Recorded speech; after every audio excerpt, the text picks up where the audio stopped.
Good evening traders.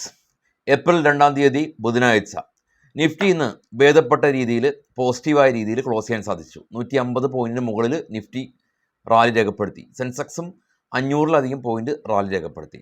U S market, അതെ, U S മാർക്കറ്റാണ് ചർച്ചാ വിഷയം. യു എസ് മാർക്കറ്റ് വളരെയധികം വോളറ്റിലാണ്. 700 പോയിന്റ് ഇടിയുന്നു. ഇന്നലെ നാസ്ഡാക്ക് ടെസ്ല ഒരു റാലി രേഖപ്പെടുത്തിയതിൻ്റെ ഭാഗമായിട്ട് ടെസ്ല ഉയരുന്നു. രാവിലെ നമുക്ക് കിട്ടിയത് ഏഷ്യൻ മാർക്കറ്റ് എല്ലാം തന്നെ നെഗറ്റീവായിരുന്നു.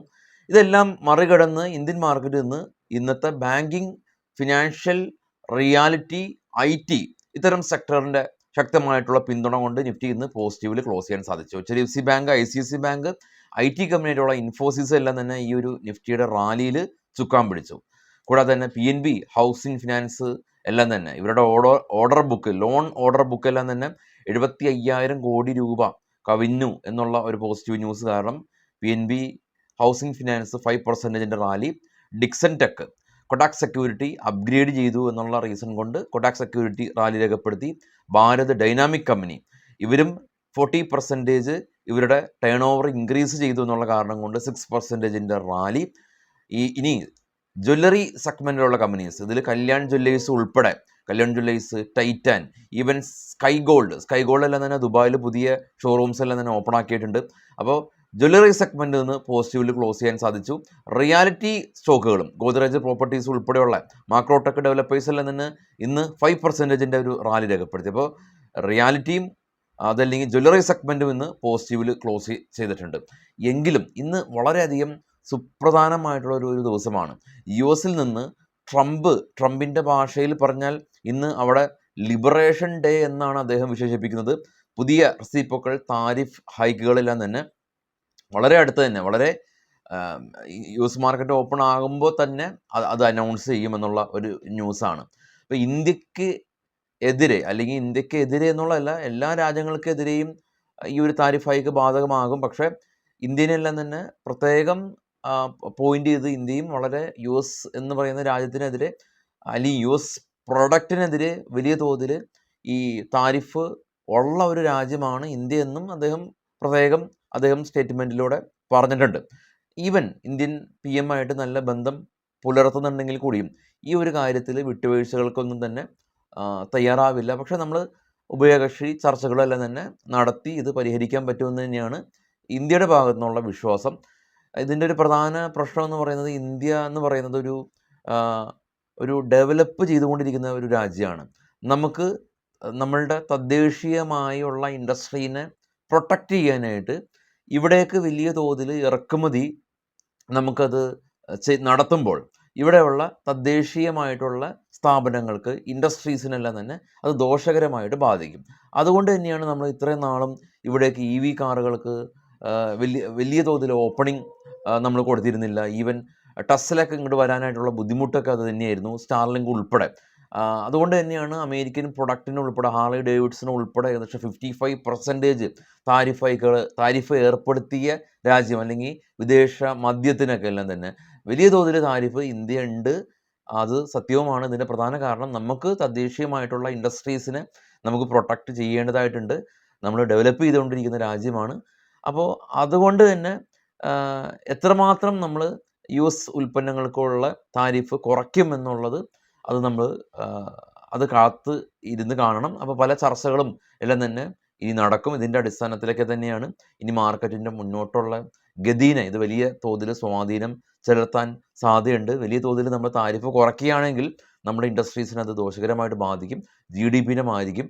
ഇനി കുറച്ചില്ലെങ്കിലോ US ഭാഗത്തു നിന്നുള്ളൊരു താരിഫ് ഹൈക്കുകൾ. പക്ഷേ US ഇന്ത്യക്കെതിരെയല്ല, എല്ലാ രാജ്യങ്ങൾക്കെതിരെയും താരിഫ് ഉണ്ട്. ഇതിൽ പ്രധാനം ഉള്ളത് യൂറോപ്പിനും മെക്സിക്കോയും ചൈനയും ജപ്പാനുമാണ്. ഓട്ടോ താരിഫ് എല്ലാം തന്നെ നമ്മൾ കണ്ടു കഴിഞ്ഞു. അപ്പോൾ അതിൻ്റെ ഭാഗമായിട്ട് അന്നത്തെ ദിവസം തന്നെ നമ്മുടെ ടാറ്റ മോട്ടോഴ്സ് എല്ലാം തന്നെ ഇടിഞ്ഞത് 6% ആണ്. മാരുതിയും ഇടിഞ്ഞിരുന്നു. അപ്പോൾ അതെല്ലാം തന്നെ നമ്മൾ കണ്ടു. അപ്പോൾ വേറെ ഒരു പുതിയ ഈ ലിബറേഷൻ ഡേ എന്ന് പറഞ്ഞ പേരിലുള്ള ഇന്നത്തെ ഒരു പുതിയ വാർത്തകളെല്ലാം തന്നെ വരുന്നതേ ഉള്ളൂ. അതെല്ലാം തന്നെ നമുക്ക് നാളെ അത് റിഫ്ലക്റ്റ് ചെയ്യും. നമുക്ക് നേരെ ഗ്ലോബൽ മാർക്കറ്റ് ഒന്ന് നോക്കാം. ഗ്ലോബൽ മാർക്കറ്റിൽ കാണാം, ഇപ്പോൾ ട്രേഡ് ചെയ്യുന്ന 3 യൂറോപ്യൻ മാർക്കറ്റും താഴെ നെഗറ്റീവാണ്. ഡാക്സ്, CAC 40, FTSE, അതിന് മുകളിലുള്ള US ഫ്യൂച്ചറും നെഗറ്റീവാണ്. ഏഷ്യൻ മാർക്കറ്റുകളെല്ലാം തന്നെ നെഗറ്റീവാണ്. ഏറ്റവും ടോപ്പിലേക്ക് പോകുകയാണെങ്കിൽ ബിറ്റ്കോയിൻ മാത്രം 84,000 സ്ലൈറ്റ്ലി പോസിറ്റീവായ രീതിയിൽ നിലകൊള്ളുന്നുണ്ട്. ഇനി നമുക്ക് കുറച്ച് സ്റ്റോക്കുകളുടെ വാർത്തകളിലേക്ക് പോകാം. ഇത് ബൈ സെൽ റെക്കമെൻഡേഷൻ അല്ല, വിപണിയിലുള്ള സ്റ്റോക്കുകളുടെ വാർത്തകൾ മാത്രമാണ്. ഇതനുസരിച്ച് സ്റ്റോക്ക് മുകളിലേക്കോ താഴേക്കോ പോകുമെന്നൊന്നും നമുക്ക് അറിയുകയില്ല. അത് നമുക്ക് ചർച്ച ചെയ്യാൻ മുമ്പ് ഈ വരുന്ന ശനിയാഴ്ച ദിവസം നമ്മളുടെ കൊച്ചി ഓഫീസിൽ ബേസിക് സ്റ്റോക്ക് മാർക്കറ്റിൻ്റെ സ്വിംഗ് കോഴ്സിൻ്റെ ഓഫ്ലൈൻ ക്ലാസ് ഉണ്ട്.